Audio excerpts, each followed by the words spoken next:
Number 8 on your plan is end our dependence on the access of oil. Yes. Now, shouldn't we also be thinking about our dependence on fossil fuels in general? Absolutely. And moving towards renewable energies and energy efficiencies? One of the two greatest dangers facing your generation is first, the prospect that bad guys will get access to nuclear weapons.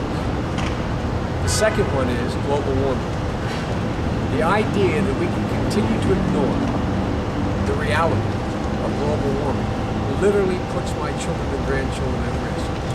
If in fact glaciers continue to melt at the rate they are now, and they in fact increase the level of the ocean, which it would be over a period of several decades, by 10 feet, you have 100 million people in the world who live at 3.2 feet above sea level.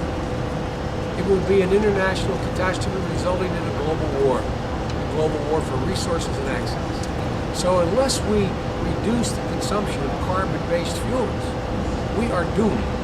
That's why as President of the United States and as Senator, I introduced the first global warming bill 20 years ago. 20 years ago. We need an international compact. I would take America immediately back to the international drawing board to try to come up with an international agreement on fuel consumption, the nature of the fuel, and greenhouse gases. Second, I would not wait for that agreement. I would immediately cap carbon emissions in the United States of America, set as an absolute goal and a requirement. We move from 2 to 20% reliance on renewable fuels by the year 2020. Focus all of our energy on what should be a win-win situation, ladies and gentlemen. This is an opportunity. My dad used to say, just look at a problem and find an opportunity. The opportunity here is that we have an opportunity as the most technologically advanced nation in the world to become the greenhouse, if you will, for the world. The greenhouse for the world in terms of technology. We should be having all of you young folk graduating from great universities in this state whose interests are in science, the environment, ecology. We should be paying for you to be engaged in all of this new research. And it can't be single-edged. Corn ethanol is important, but it's not the answer. It just kickstarts you. Cellulosics is incredibly helpful, but it's not the answer. It gives you a much better payoff. But you have to invest in solar energy, geothermal, sun, wind, all the things that are within our capacity.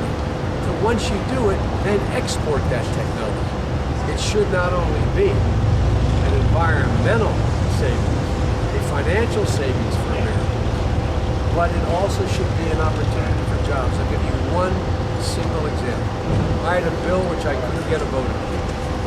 If every single American, when their present light bulb went out, just one, the next light bulb they put in their house, they replaced one of their light bulbs with the new fluorescent light bulb, you reduce by 6 million tons the amount of carbon that goes into the air. One light bulb. One. Is it the answer? No. But there are multiple answers to save this next generation, including our foreign policy. Why is your plan to meet the